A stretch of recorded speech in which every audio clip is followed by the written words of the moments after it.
जय श्रीराम सांग मैंने आज चलते देखा ओडिशार गोटे ऑथेंटिक फूड जोटा कि महाप्रभु जगन्नाथ पाखे भोग लगुवा 56 भोगर गोटे कानिका से भाया तो मुझे बनई पारिनी जिते चेष्टा कले भी कहीं सी तो भाव भक्ति बंधा आउ तार टेस्ट किसी निरा तो तथापि मुझे चेष्टा करी चलन देखा केमती बनूची। प्रथम अरुआ चाउल को 20-25 मिनट मु भल से धोई नहीं धोई नहीं कि भिजे दे सारापर गोटे कड़े गुआ घी नहीं गुआ घी नहीं जी आपणकर जदि मु खाली काजू नहीं आप जहाँ भी ड्राई फ्रूट चाहिए बादाम किसमिश काजू आप नहीं पारे तो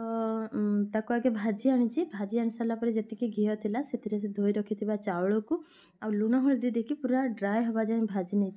भाजी सारापर गोटे बहुत सुंदर तार स्मेल आसे अरुआ चाउल और घीर स्मेल बहुत सुंदर आसे। जतिकी चाउल नहीं तार 3 गुण पानी देवे तो पानी देकी टिके फुटी आसवा बेलू तेजपत्र गुलमर्च लवंग डालचीनी गुजराती आपन जी गोटा गरम मसला जी से सब मु पकई नहीं एवं देखो टिके टिके पानी अच्छी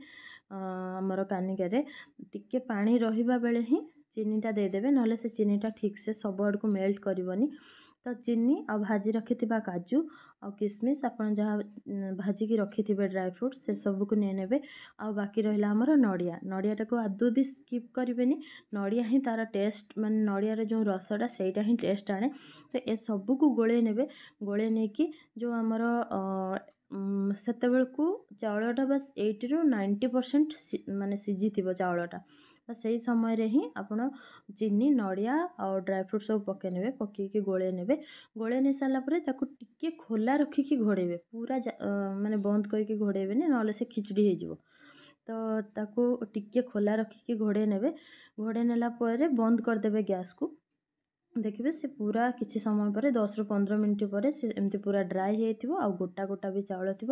खाइबा को बहुत बढ़िया लगे तो आपण मैंने समस्ते घरे बनातु खातु केमती लगे मत कमेंट जनातु पुणी देखा नेक्स्ट वीडियो रे रही राधे राधे।